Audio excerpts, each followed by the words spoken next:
Fala pessoal, sejam bem-vindos mais uma vez ao nosso canal, seja muito bem-vinda, seja muito bem-vindo, patriota de todo o Brasil. E agora trazendo mais uma bomba para vocês dele, né? Do Barbudinho, o Lula, aí sempre inovando, né pessoal? Já peço para você, colocando aqui embaixo de qual cidade você está nos assistindo, deixe o like no vídeo, compartilhe esse vídeo ao máximo de pessoas. Se você não é inscrito, faça parte desta família patriota e clique aqui no botão inscrever-se. Clicou, já está inscrito no canal e clica no sininho das notificações. Sem mais enrolações, bora pro vídeo, pessoal. O que ele prega nos seus cultos, né, vale como lição. Se faça o que eu digo e faça o que eu faço, que tem que valer a pena. Acho que hoje foi um tropeço desnecessário. Pastor Silas Malafaia concedeu uma entrevista à Globo News, reiterando os ataques que ele fez a Jair Bolsonaro no começo da semana, naquela entrevista a Mônica Bergamo.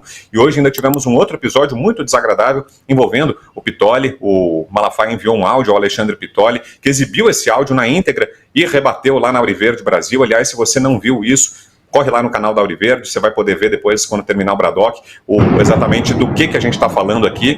E para começar a conversa, a gente vai trazer aqui a fala do Malafaia na Globo News. Veja só o que o pastor disse na entrevista à Globo News. Pastor, boa tarde, Ana Flor aqui em Brasília. O senhor, inclusive, cita nessa conversa com Bolsonaro duas passagens bíblicas bastante fortes. Quando Jesus entra em Jerusalém, o povo aclama, e depois, quando o próprio povo pede para que ele seja crucificado. O senhor cita isso na conversa com Bolsonaro.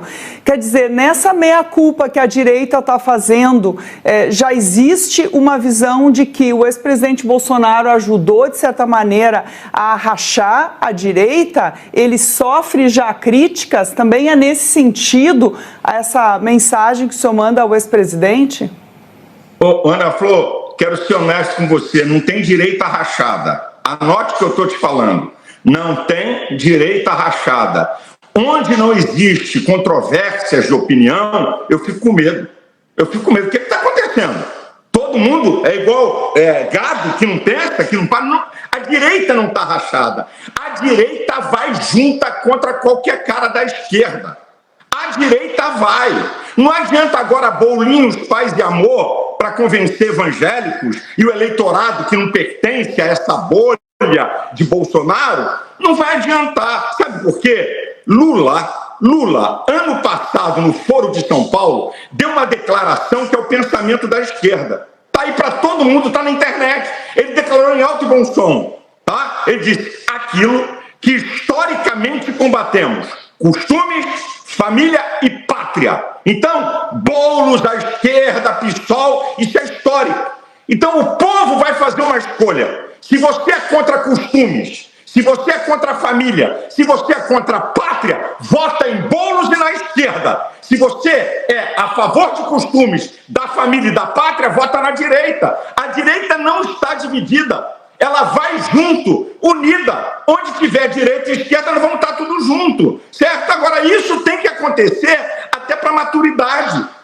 Porque quando você tem um líder forte, como, por exemplo, Lula na esquerda e Bolsonaro na direita, que são lideranças fortes, eles precisam de crítica, até para melhorar. Então hoje ficam esses camaradas aí querendo aparecer e tirar proveito e lacrar alguma coisa. Alguns são candidatos a deputado federal, aí largaram o aço em mim, largaram o aço porque eu fui contra Pablo Marçal, e agora largaram o aço por causa dessa minha palavra. Então, a direita, sei o que eu estou fazendo. Choque de realidade para a gente pensar e melhorar a nossa ação. Pastor, queria perguntar para o senhor rapidamente, na nossa última pergunta, sobre o governador Tarcísio de Freitas. O senhor faz elogios a ele. Eu queria saber se o senhor o vê como o nome que deve disputar a presidência da República em 2026, ou se o senhor acha que a unidade deve ser em torno de Bolsonaro, que está neste momento inelegível. Bem, que pergunta bacana e interessante, Júlia, você está fazendo. É o seguinte: eu não posso acreditar na possibilidade do Supremo Tribunal Federal manter a inegibilidade de Bolsonaro, e digo por quê. Lula foi condenado em todas as instâncias por unanimidade por crime. O STF, por 6-5, não deu habeas corpus a ele, então condenou. Depois dele preso, os advogados entraram no STF e a segunda turma não liberou ele. Depois, então, Fachin, cabo eleitoral de Dilma, deu uma canetada a favor dele e todo mundo acompanhou. Agora vamos lá. Inexigibilidade de Bolsonaro, sustentada em duas coisas. Número um, que ele reuniu embaixadores para falar contra a santa, imaculada, idolatrada urna eletrônica. Primeiro, que é prerrogativa do presidente convocar embaixadores. Segundo, e essa aqui é interessante, uso do poder político e econômico no 7 de setembro. Quem pagou o trim fui eu. E o 7 de setembro não foi feito no mesmo lugar da parada. Então, o Supremo Tribunal Federal, se mantiver a inexigibilidade de Bolsonaro, o Supremo Tribunal Federal virou partido político. Porque se Lula, condenado por crimes com sobejas provas, foi liberado, então Bolsonaro não vai ser. Então essa possibilidade é zero. Porque eu tenho certeza que o senso crítico de justiça dos ministros do STF vão liberar Bolsonaro. E Bolsonaro liberado, eu, Tarcísio e tantos outros vamos apoiar ele. É essa a questão. E olha, foi mais ou menos nessa tônica a fala do pastor Silas Malafaia no ataque que ele fez hoje ao Pitoli lá na Ouro Verde, se gabando de estar dando um choque de realidade na direita. E eu queria que você falasse um pouquinho mais pra gente, Pitoli, sobre isso e conseguiu entender, afinal de contas, as motivações do Silas, por que a gente teve esse episódio tão desagradável, por que ele dirigiu aquelas palavras tão grosseiras para quem perdeu, nem vou entrar no mérito. Conseguiu entender, Pitoli? Na verdade, Brown, o que aconteceu é que hoje, por volta de 8h40 da manhã, já na abertura do meu programa, do Jornal da Ouro Verde, eu fiz uma contextualização numa cronologia, em especial desta semana, né, que começa com Malafaia, com a Mônica Bergamo na Folha, fazendo todos aqueles disparos, e aí teve algumas publicações do pastor Silas Malafaia, por exemplo, aviso, e aí ele diz que ele se entendeu com o presidente Bolsonaro, um recado para os bolsominions, viúvas do Pablo Marçal. Aí teve na sequência aquela fala dele ainda tratando do Instituto Paraná, que o diretor falou com ele, aquela coisa toda. Aí o Instituto Paraná Pesquisa, na pessoa do diretor, diz que, olha, eu nunca conversei com o Malafaia, não teve nenhuma conversa nesse sentido. E teve a cereja do bolo, que foi essa entrevista à Globo News. Aí, Brown, o que eu tentei foi contextualizar, porque depois o Bolsonaro falou comigo ontem no Jornal da Ouro Verde, por mais de 1h30, e no meio dessa conversa ele diz, olha, eu não falei com o Malafaia depois do episódio da segunda-feira. Depois da entrevista à Mônica Bergamo, ele não falou comigo sequer pelo telefone. E Malafaia disse que se entendeu com o Bolsonaro. Aí Malafaia diz, enfim, essa construção não foi boa nessa semana do ponto de vista da construção da verdade. E eu fiz esse questionamento ao Malafaia. Eu falei assim, olha, desculpa, mas tem mentira. Então, onde tem mentira, tem um mentiroso. Enfim, eu coloquei a minha opinião, Brown, diante da informação. Foi dessa forma que eu tratei. Aí, por volta das 11h20 da manhã, eu recebi um áudio de 5 minutos e 51 segundos, e embaixo do áudio tinha um desafio para eu ouvir inteiro, se eu tinha coragem de ouvir até o final, né, que ele estava me desafiando, enfim. E como eu estava no ar ao vivo, eu tomei a decisão de colocar aquele áudio na íntegra, sem cortes, e eu vi junto com a minha audiência, né? Tomei essa decisão. E ali, o que me assustou foi a postura, né? A postura do Silas, porque eu não vi postura de pastor ali, né? Foi a postura do Silas, o pastor eu não vi. Aliás, eu peço para que ele reveja os seus conceitos do ponto de vista dos ataques que fez. Não a mim, viu, Brown? Eu sou um velho já estou com o couro grosso, mas, poxa vida, atacou um garoto de 22 anos, um garoto que eu considero uma espécie de extinção, assim como você, Brown, começou garoto também, né, que tem o teu sucesso, já conquistou os teus prêmios. O João Victor Teófilo, que trabalha comigo, é um garoto de 22 anos, né, atacado, ofendido, enfim. Então, acho que, na verdade, Brown, o que sobra disso hoje para mim, em especial, a gente tentar entender esse ataque, um ataque desmedido, um ataque vil, desnecessário. Só que eu vou para a paz. Se fosse por mim, Brown, vou pro pau, vou até o fim, sabe? Quer me desafiar, praça pública, sabe? Bang italiana. Por mim, tudo bem. Mas eu preciso pensar em alguém que está sofrendo ataques desmedidos, né, e descontrolados desse cidadão já há algum tempo, que é o próprio presidente Bolsonaro. Então, em nome do presidente Bolsonaro, eu tomo uma decisão que é de aquietar, tentar buscar, não simplesmente esquecer o que aconteceu, mas acho que mostrar para o Silas o seguinte: você está com uma postura que questionam o presidente Bolsonaro dentro de um território que eu não considero um território amigo, que é a Folha de São Paulo com a Mônica Bergamo, né, e agora quer me desafiar para, em algum momento, o Bolsonaro tem que se posicionar. Em algum momento o Bolsonaro tem que falar, não, eu penso assim, eu penso assado, o Malafaia está certo, o Pitório está errado. Nem sei se isso chegaria a esse ponto, mas enfim, entendo eu que o meu papel agora é dizer assim, Malafaia, valeu. Não vou entrar em desafio, não vou entrar em bang-bang, não vou entrar em duelo, que eu acho desnecessário, mesmo porque a gente tem algo a preservar, que é a direita do Brasil. Agora, o que ficou para nós é um pastor que usou das palavras que o pastor Silas Malafaia usou, viu, Brão?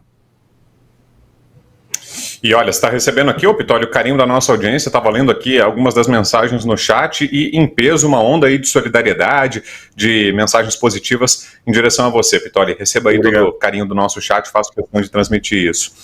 Constant, queria te ouvir também sobre esse episódio. Bom, em primeiro lugar, vou prestar também minha solidariedade ao Pitório, que foi alvo de ataques raivosos, né, do pastor, que deveria levar mais em consideração, na minha opinião, o maior legado de Jesus Cristo, que é a caritas, né, a caridade.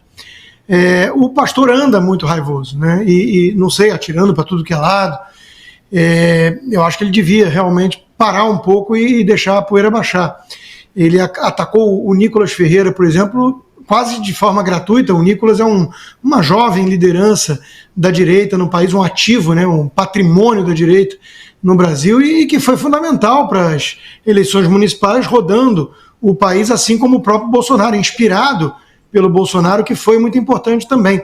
Então teve ali uma rusga por conta de São Paulo, que realmente o partido meio que forçou a barra para o Bolsonaro escolher um cavalo manco de esquerda. Ninguém se empolga com o Nunes. Agora que só restou o Nunes ou o Boulos, não tem a menor dúvida que todo mundo tem que ir no voto anti-Boulos. Eu não vou ficar dando uma de isentão e voto Lulo, né? Mas antes havia uma possibilidade, pelo menos, de criticar essa postura. E o mesmo Silas que acusou o Bolsonaro de ser um líder frouxo nesse sentido, covarde, e dividir a direita, estava levando esse tipo de recado para Mônica Bergamo, a amiga do Dirceu. Né? Então, como assim? É incoerente. É muito incoerente a postura do pastor. Acho que essa questão do Marçal realmente dominou as emoções do pastor Silas Malafaia, turvando um pouco a razão, digamos assim. O Marçal alugou um triplex na cabeça do Silas Malafaia, que ficou dia e noite obcecado em bater no ex-coach, né? Enquanto que a discussão do Brasil era outra. E de novo, né, a premissa que ele coloca ali, para não responder exatamente a pergunta, é de que o Bolsonaro vai ser tornado elegível novamente, que ele acredita no bom senso, senão o Supremo virou um partido político.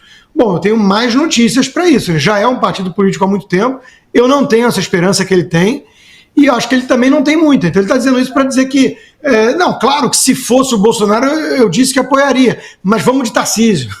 Né? Então, assim, está me parecendo, olhando de fora, que o Silas Malafaia, assim como o Kassab, eles estão lutando com muito empenho para criar, sim, uma divisão na direita e colocar meio que a fórceps o Tarcísio como a liderança da direita, enquanto todo mundo sabe que não é o Tarcísio, é o Bolsonaro. O Tarcísio até se mostra bem leal a Bolsonaro perante o público, né? Talvez não tanto nos valores, né, na forma de peitar esse sistema, porque é alguém que elogia o STF, que diz que o STF é o guardião da Constituição, da democracia, vai até Lisboa, na Gilmar Palusa, para elogiar esse pessoal. Então isso não é muito condizente com quem entende que o grande problema do Brasil hoje é o abuso de poder do Supremo, e nós vamos ter uma pauta boa sobre isso hoje, que é a tentativa de reformar esse troço, e que está sendo recebida pelo sistema como golpismo, né, como vendetta, como vingança, uma coisa horrorosa. Não pode mais falar que tem abuso de poder no Supremo, que isso é atacar a instituição. Meu Deus do céu, aí fecha o Congresso. Então, a coisa está acontecendo, está esquisita, e o Silas Malafaia parece estar jogando contra. É a impressão que dá, né? Então, bola fora do pastor. Eu falando isso posso atrair para mim a fúria dele, né? Mas não tenho medo disso, não tenho medo de ninguém, né, de quem quer que seja. Eu falo aquilo que eu penso, eu dou minha opinião, eu sou pago para isso, eu sou um analista independente, eu não tenho curral eleitoral, eu não tenho igreja, eu não tenho secto, eu não tenho nada. Eu tenho meus seguidores que gostam de ouvir minhas análises, porque consideram que são análises sinceras e independentes como são. E eu vou sempre fazer a minha análise, dou a quem doer. Às vezes vai incomodar algum, posso discordar de outro, paciência. Mas eu estou vendo a atitude do pastor Silas Malafaia como exagerada e nociva à direita nesse momento. Inclusive, Brau, não quero nem entrar nessa coisa meio pessoal, porque aí a gente sai do mérito do que foi dito de forma objetiva e entra numa especulação psicológica que não é legal. Mas assim, eu conheço de perto, tá? E não é uma experiência agradável, gente que tem bipolaridade e está em fase de mania. O pastor está exagerado, está fio desencapado. Ele está fio desencapado. Está me remetendo à minha experiência que eu tive com gente assim. Então, meu recado, minha recomendação humilde seria, pastor, take it easy. Tira 3, 4 dias sem falar com a Globo, com a Folha de São Paulo, de repente com o Estadão, né? Take it easy. Respira fundo, não ataca o Nicolas. Pô, acabei de ler o livro do Nicolas, cuja introdução, o prefácio foi escrito por quem? Silas Malafaia, Cristão e a Política. Um belíssimo livro, um ótimo prefácio. Melhor, né? Bem melhor essa fase, bem melhor esse momento. Então, não estou entendendo e não estou gostando. Pessoal, antes de te passar, Serrão, deixa eu registrar mais uma vez aqui as muitas mensagens chegando, 21 mil telas agora nos acompanhando aqui, com muita solidariedade ao Pitoli, faço questão de registrar também um abraço ao João Vitor Teófilo, que hoje, quando falou sobre isso, também resumiu de forma muito pertinente a questão. Falou, olha, isso é um depoimento a favor do meu trabalho e da Auriverde Brasil. E foi perfeito, muito elegante, maduro na resposta, então, um abração, João, parabéns. E tem muita mensagem chegando aqui também na TVD, viu, Pitoli? 3.875 mensagens até agora no WhatsApp da TVD News, que acompanha também a Auriverde e o Bradock, então também lá na televisão, no WhatsApp da TV, chegando muita mensagem de apoio a você. Serrão, queremos te ouvir. Vamos lá. Vou numa frase que eu já resumi em vários comentários que eu já fiz, eu gosto dessa frase. Bronca é ferramenta de otário. Essa frase, ela era comumente usada por Luiz Eduardo Magalhães, filho de Antônio Carlos Magalhães, quando ele via algum assessor dele arrumando confusão ou algum político ligado a ele arrumando confusão que era indevida para aquele momento político.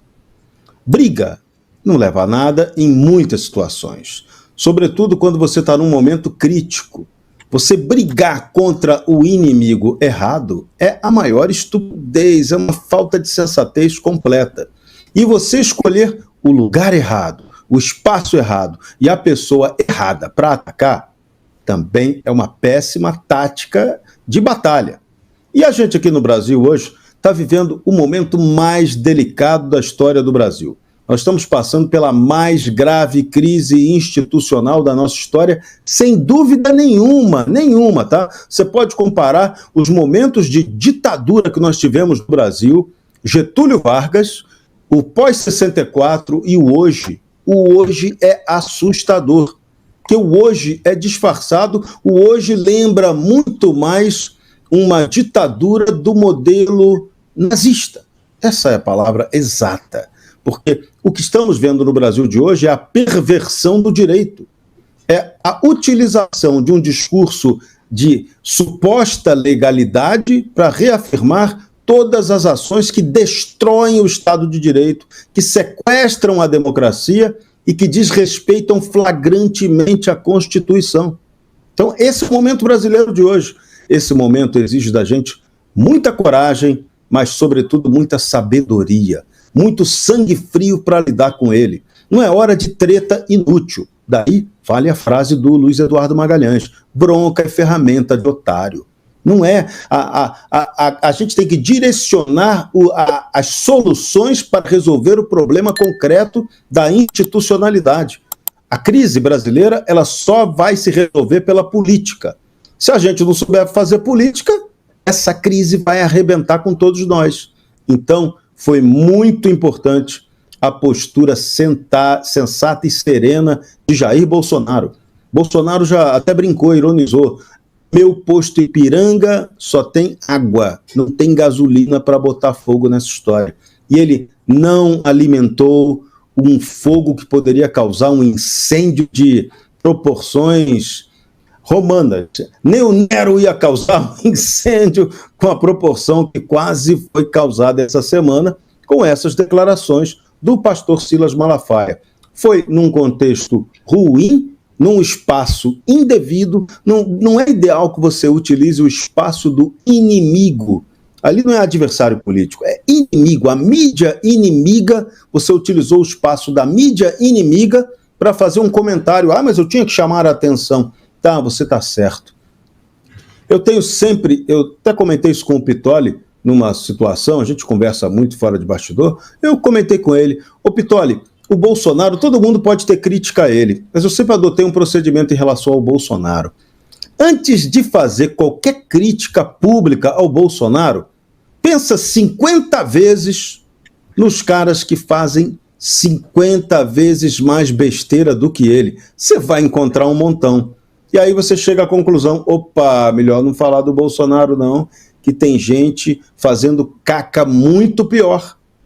Crítica ao Bolsonaro, quem tem que fazer é quem está na luta política com ele, ao lado dele. A gente, mídia, imprensa, que quer construir um Brasil melhor, não tem que atacar a pessoa errada. A gente tem que atacar instituições que não estão funcionando normalmente, como estão tentando dizer aí que estão. Não estão. Tanto que elas merecem ser criticadas e precisam ser revisadas, atualizadas. Eu gosto de lembrar sempre, quem tem o poder originário é o povo.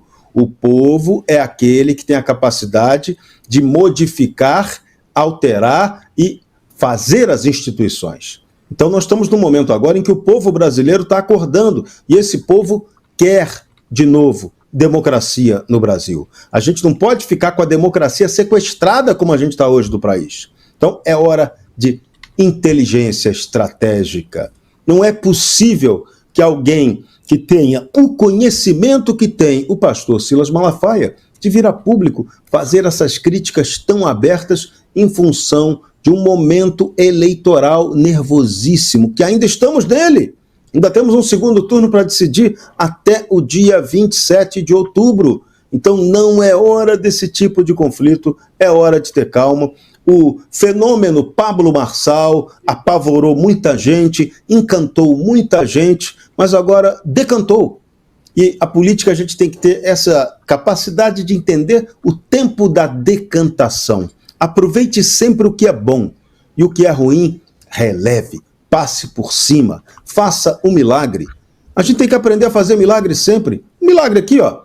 Estou sem nenhuma gota de energia elétrica na minha casa. Caiu uma árvore aqui perto da minha casa. E nós estamos aqui, ó. Olha o milagre, ó. O computador tem energia, a luz tem energia, o telefone gera internet. Nós estamos aqui falando ao vivo para vocês. Então, a política brasileira hoje tem que ser feita com essa maleabilidade. Não há espaço para cintura dura, nem para gente que não seja capaz de fazer análise construtiva. Crítica é muito fácil de fazer. Análise construtiva e estratégica é o que nós precisamos cada vez mais para unir as pessoas de bem, quem se define como conservador, de direita, honesto, tem que se unir e não criar divisões. Ai, mas a minha divisão é muito importante, o que eu estou falando, a minha crítica. Às vezes, a sabedoria recomenda que você guarde a crítica para você. Machado de Assis, no Memórias Póstumas de Brás Cubas, tem uma frase ótima que tem que ser copiada por todo mundo. Há coisas que melhor se dizem calando. Então, tem horas que é melhor o silêncio do que falar besteira. Perfeito, Serrão. Muito bom. Pitoli, algo mais para a gente se despedir? Não, Brown, só agradecer a oportunidade de estar aqui e dizer que o nosso trabalho segue. Acho que o Consta colocou muito bem, não tenho medo de nada, de ninguém, a gente só trabalha com a nossa opinião e é a partir dela que a gente vai seguir adiante, né? A Auriverde tem esse papel nas manhãs do Brasil, tem cumprido com o seu papel, entendo o posicionamento do pastor Silas Malafaia, só pediria que ele entendesse que esse não é o caminho para ninguém, né? Nem no desafio, nem no ataque. Eu acho que se de fato tem amor, se de fato tem o que ele prega nos seus cultos, né, vale como lição, se é faça o que eu digo e faça o que eu faço, que tem que valer a pena, acho que hoje foi um tropeço desnecessário. E repito, em nome dessa estabilidade que a gente busca, da união que é necessária. Essa história acaba por aqui. A única questão é que ele acaba atacando na família Auriverde, Brown é muito pequeno, nós somos 15 pessoas ali, 15 pessoas da dona Adelaide do café, a Roberta do administrativo, nós somos 15, cara. Aí pega um garoto de 22 anos, um guerreiro, um batalhador, e vai atacar o cara, me ataca, tudo bem, faz parte, mas atacar o João aí, mexer com o filho, Brown. Foi a sensação que eu tive, mexeu com o filho meu. Então, por isso que talvez eu tenha me doído naquela hora e reagi espontaneamente, instintivamente, mas o que eu vejo agora é, Silas, boa sorte, amor no coração, retome o pastor que hoje fugiu de você e bora viver o Brasil que a gente quer para nós. Sabe-se Deus como a gente vai encontrá-lo depois dessas discussões desnecessárias que a gente tem vivido essa semana. Valeu, Brown, obrigado pela oportunidade. Consta, obrigado. Serrão, muito obrigado. Olha só, voltou a história da regulação das redes sociais. O governo Lula não desiste disso e agora já tem uma nova estratégia. Segundo uma reportagem que foi divulgada hoje, o governo está preparando medidas para apertar a regulação da concorrência para as Big Techs. O objetivo é dar mais poder ao CAD, que é o Conselho Administrativo de Defesa Econômica, para evitar, supostamente, segundo o discurso do governo, que gigantes de tecnologia provoquem desequilíbrios no mercado brasileiro. Ou seja, agora o governo Lula pretende usar esse órgão, que em tese é dedicado à defesa do consumidor, para regular, para normatizar a atividade das redes sociais, sob pretexto de que elas estariam provocando um desequilíbrio no mercado, uma concorrência desleal, e que então a atividade teria que ser regulamentada pelo CAD.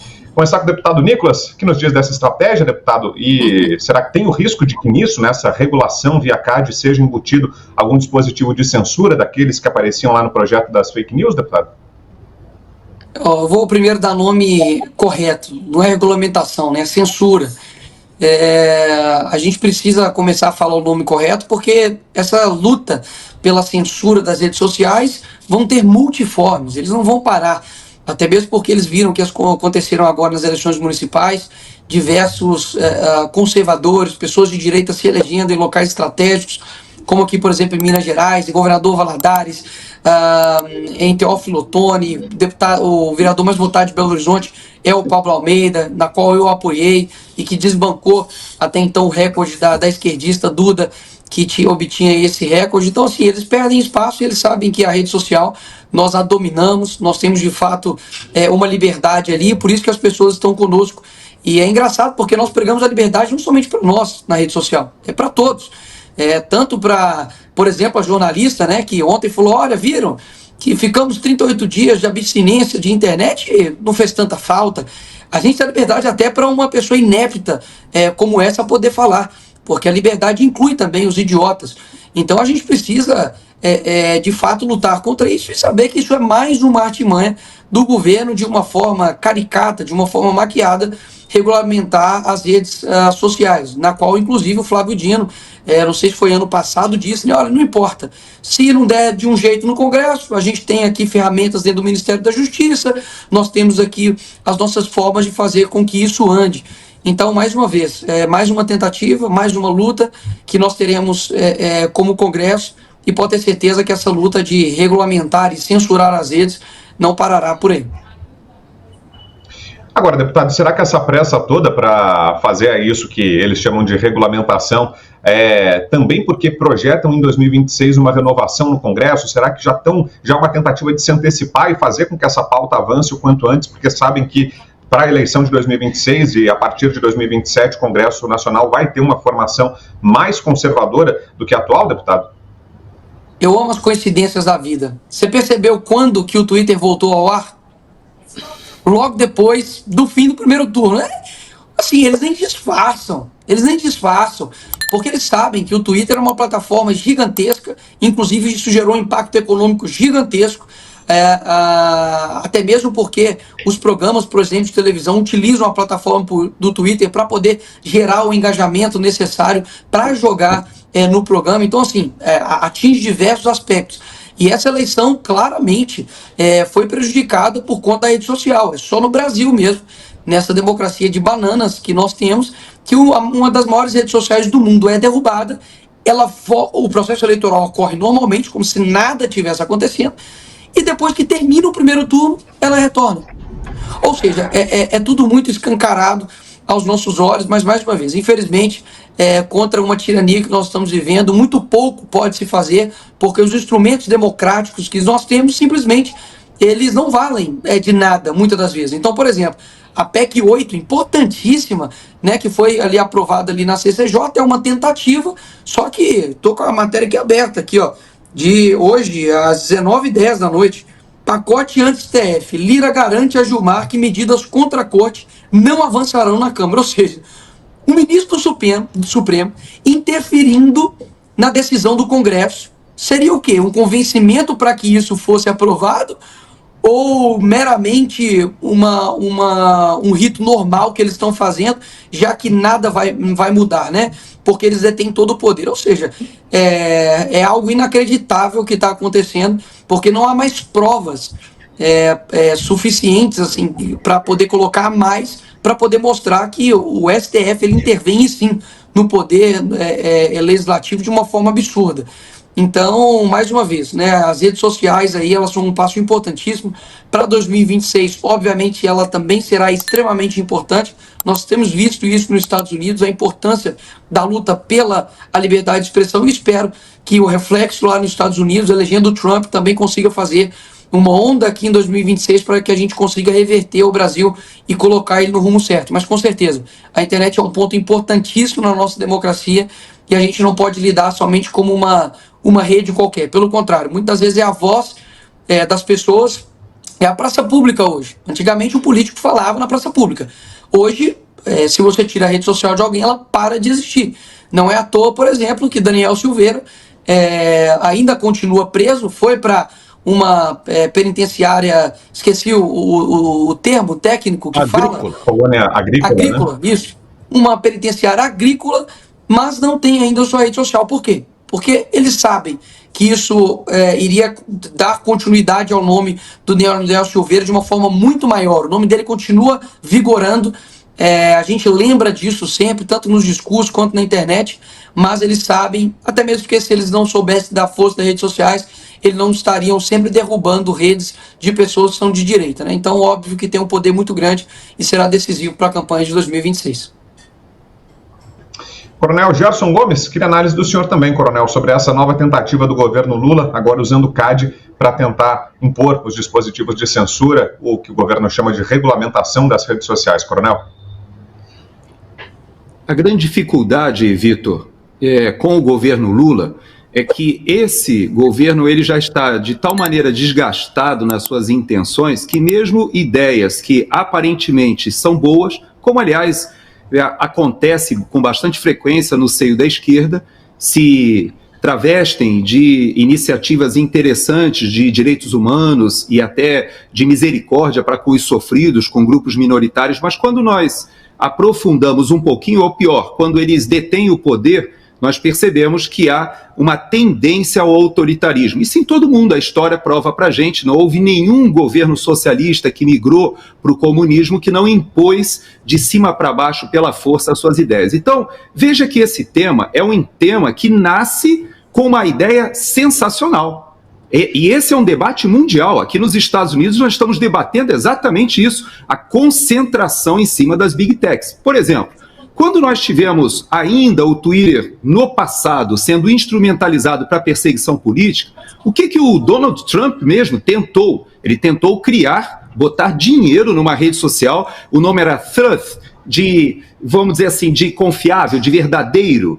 Mas essa rede social não decolou e mais ainda o Parler também foi criado com a mesma intenção. E sabe por que não decolam? Porque, na verdade, nós temos somente 2 grandes grupos que dão oportunidade para as pessoas instalarem os aplicativos nos celulares.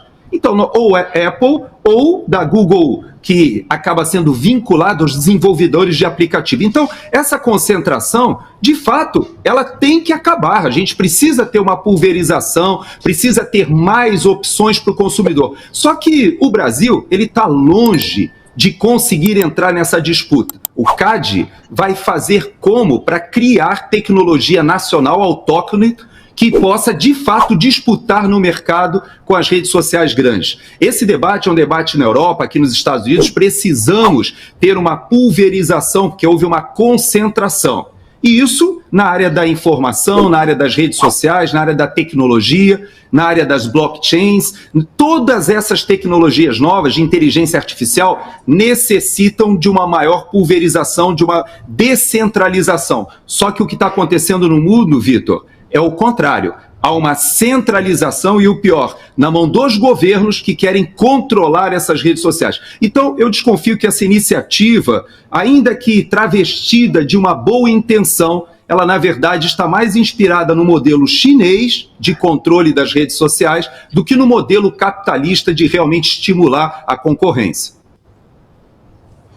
E você, Serrão, o que nos diz dessa ideia? Inegavelmente, as Big Techs censuram, lacram e lucram. E isso pode ser até abusivo, a gente tem visto que é. Mas vamos ao ponto essencial. Há o projeto globalitário para tentar ter o controle de verdade sobre essas Big Techs.